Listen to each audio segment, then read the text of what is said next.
So I'm ready to start out with my stakes, and I'm going to do my first half. You see that I've already got them wet, and I've marked them at the center point on the rough side of the basket. So I only need 4 here to start, so I'm going to put these to the side. And then I'm going to lay these out.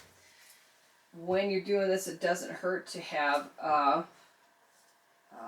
spoke weight to kind of hold them down while you're doing that. So I'm going to put them where I want, and then we're going to twine.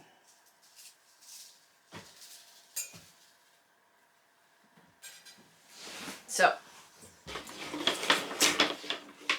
I want to match up my pencil marks here. And you can see they get a little slippery slidey. So I've got 4 of my stakes, and I'm going to first do them perpendicular to one another, and then I'm going to put a cross on them. So it doesn't matter which one you start with on here. I'm going to start on the bottom one, I think. And then all I'm going to do is I'm just going to twine on these. And all that spoke weight does is just kind of hold it in place for me while I start going around on this. This is definitely one of those baskets, at least on the base, that while you're doing it, you need to stand up. At least I do. Alright, so I'm going to kind of move my spoke weight around here as I do this.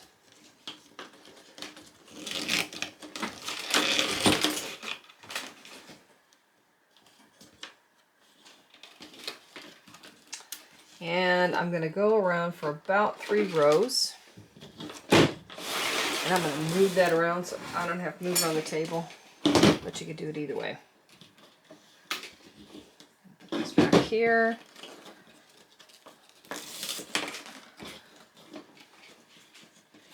Kind of loosen it up on me a little bit. So remember, I'm going to do about 3 rows.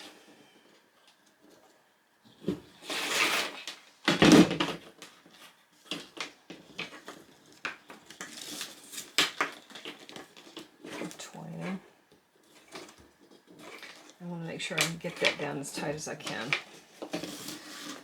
So we're going to do this twice. So basically we're going to make 2 of these guys as tight as we can get them. And then we're going to put them together and twine them. And we're going to do what I like to call a chase twine. So I'm going to do this first set of 4 stakes, and then I'll do my second set of 4 stakes. And then when I've got this 3 rows of twining done,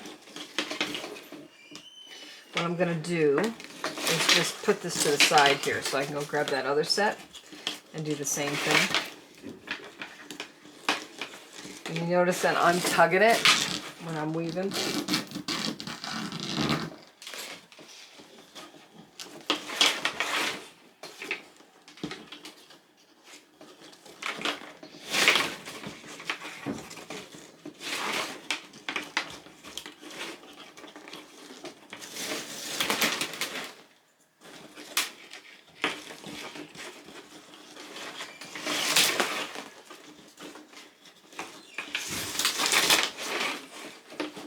Okay, so I've got my 3 rows on that. So I'm going to set that aside, and I'm going to grab my other 4. So that gives me 8 stakes, right? So we do the same thing again. So I'm going to find all my little pencil marks that I've marked. First thing I'm going to do is just do vertical and horizontal. And then I'm going to do diagonal both ways, okay? Then I'm going to stick that on there, and I'm going to do this whole process over again. Okay, so I've got one of these done, and I've got the second one done, and then what I want to do is I want to put them together by a method we call the Chasing Twine. Okay, so what I want to do is I want to put these together. I've got this one here. I'm going to back this one up a little bit. kind of want them opposite of each other. Okay, and then I'm going to offset it by 1. And that's how we start putting those together. So I'm going to bring this back around, and I'm going to start by making sure these are good and wet.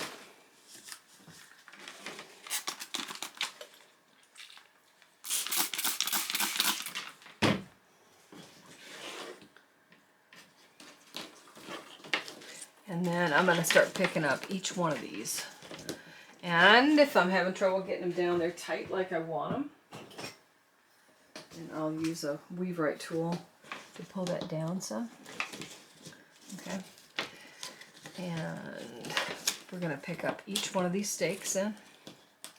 So then we'll have a total of 16, where we started with 2 sets of 8 before. So we'll have 16, and then we're going to add on to that later. But for right now, just working on this base. You want this base to be about 5 inches wide. So I'm gonna talk to you a little bit about what I did on my first basket and what I would do differently.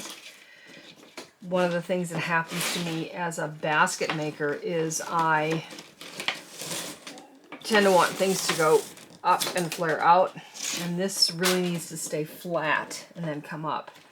Okay, so you can see that I'm getting close to this guy here now. So what I'm going to do is I'm going to stop with the one that I was working on back here, and I'm going to come to the front and work on this guy, and they chase one another around. Making sure that both of those weavers are wet. And remember, you're twining, so you're just working with 2 twiners at a time, so you kind of disregard this guy here for a minute. And you work with this.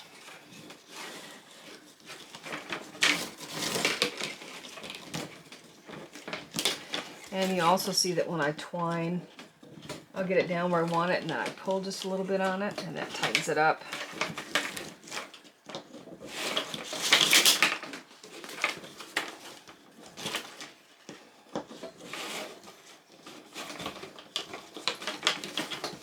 So I'm going to come around to that other side so that you can see what I'm doing as far as the chase twine goes. See, now I'm actually showing 2 rows on each one of these stakes.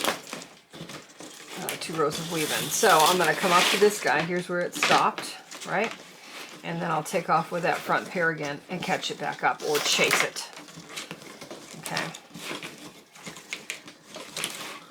All right, so I caught back up, so I'm going to leave these 2 alone, and I'm going to start working with these 2 and come around. And by the time I get to here, then I'll have 3 rows on.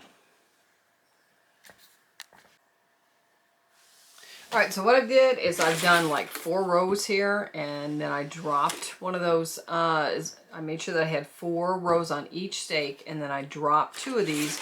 And now what I'm doing is I'm going, I'm pushing my stakes up, and I'll show you why. And I'll do this until I get about 5 inches, and then I'll lay it flat. What I'm trying to achieve by doing this is I want a rim for this to sit on. See how that is kind of bowled out, and then we'll flip it and come up with the stakes. But that ensures that it's got a nice rim to sit on, and it doesn't sit flat, so therefore it's not wobbly. Okay, so that's what we're trying to achieve at this point. So I'm going to do this, just pushing this up for about 5 inches in diameter, and right now I am at 4.5. So maybe 2 or 3 more rows, and then I'll change direction again.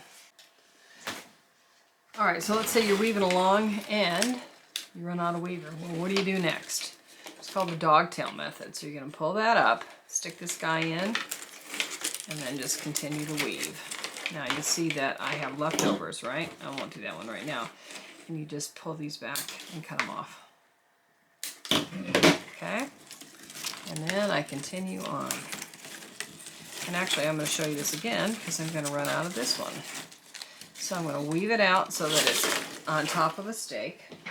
And then I'm going to take my replacement piece, make sure that it's wet.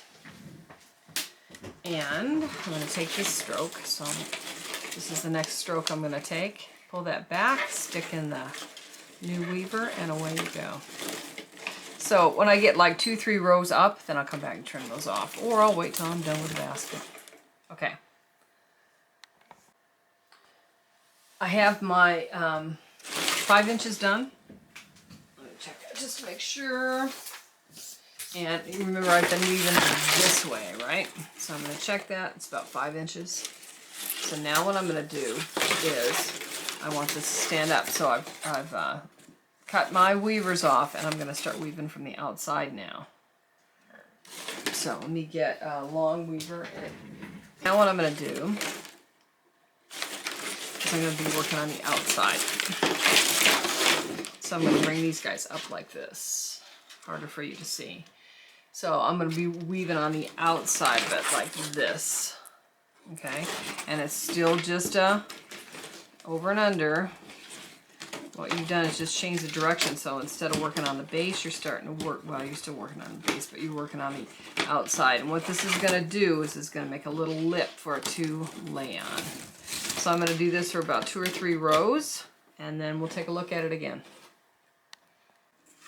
Alright, so I just want you to do a check here. So I've done like 4 rows on the outside of the basket now, not the base, the outside, right? And you can see I've kind of got this cup thing going here, and that's what we're looking for. We want the pumpkin to actually sit on this rim here, so it's going to be kind of a cup shaped. That's hard to see with that, but anyways, so I've done about 4, and now what I'm going to do is I'm going to add these are actually going to be the stakes that have the feathers on them. So I'm going to add my other inside stakes at this point. Alright, so I'm going to add one of these new stakes to, it doesn't matter if you want to do it on the right hand side or the left hand side. Whichever side that you want to put it on the stake, that's fine. And but stay consistent. Okay, so you're going to add 1 to each one that exists. Right now you got 16, so that should make 32, right? So you need a long tapered cut for these to go in nice, and they go in right next to the existing stake. All right, so I'm going to go ahead, and one thing I will tell you is it needs to be a nice long tapered cut. Okay, it helps if you have an awl to open up that weave a little bit and stick that in, if it won't go in easy for you. Sometimes it'll go right in. Other times you got to give it a little bit of a coercion factor. All right, so you can see that what I'm gonna do, and then I'm gonna like do 3 rows of weaving and get these tight, and then I'm gonna flatten it back out on the table. Because if I keep weaving like this, it's going to look like a basket with a flared edge. Well, I don't want it to look like a basket. I want it to be like a flat pumpkin and rounded up is what we're trying to shoot for. So let me get these in, and I'll weave them 3 rows, and then we'll talk again. All right, so I have got my in-between stakes in, and I've gone ahead and I've twined them for 3 rows. All right, so now what I'm going to do, I need to get this wet because I don't want to come straight up like a basket. I want it to flatten out. The only thing we did this for is for this rim right here. Okay, so I'm going to get it wet. Wet, I mean like put it in some water wet. And then what I want to do is I want to put this down on the table. And the reason that I'm doing this is because I want these stakes to flare out as much as possible.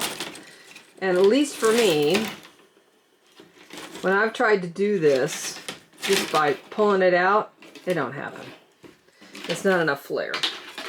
So because of that, what I'll do is I will, incorporating these new guys, I will start doing, I'm going to put my stove down here for a minute so I can show you something. I'll just twine for a while, but what that does is it flares it out big time. So if you look at the bottom of this basket, you'll see at this point, this is where I started flaring out. And I actually did a 3-rod rand, and I changed to number a larger diameter of reed here. I don't think you need to do that. I think you can stay with twining. It's easier, so I'm not going to do that. I am going to go out for about 3 rows to flatten it out, and then I'll start doing my chase weave up here.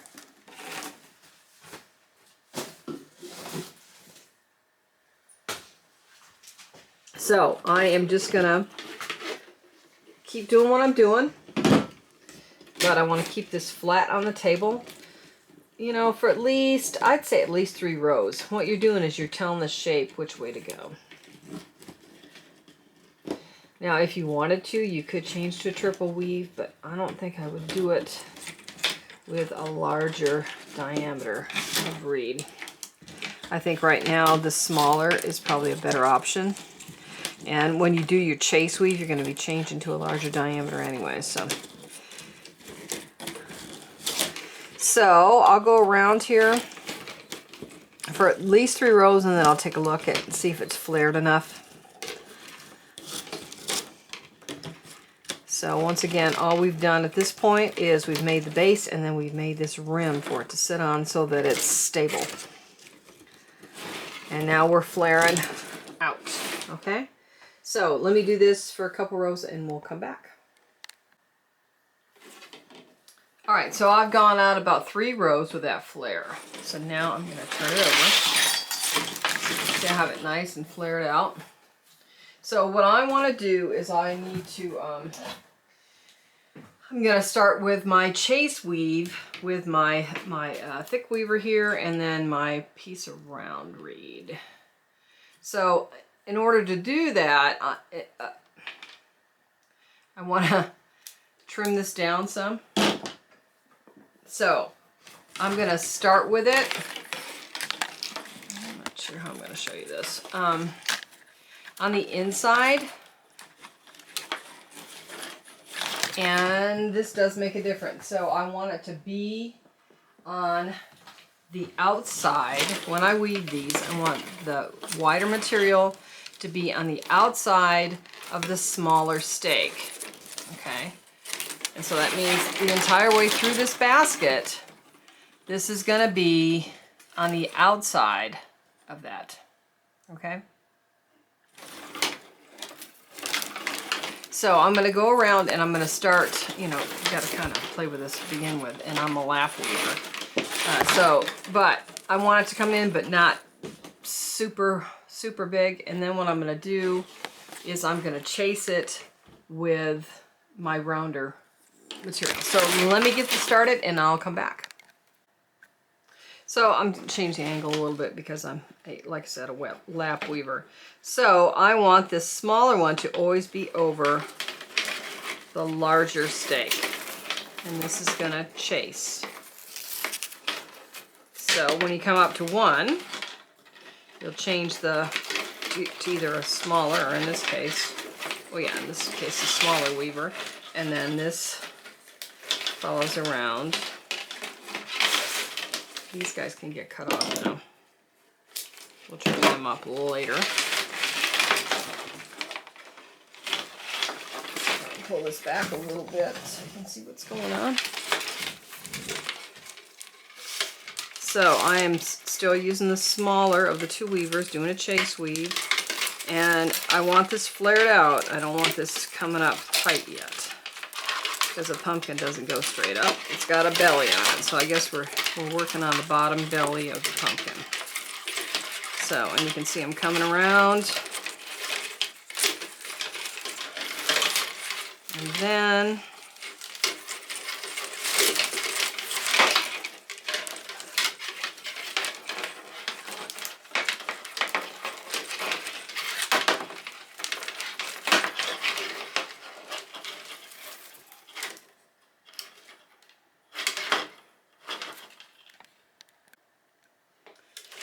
so I've picked up the thicker one again,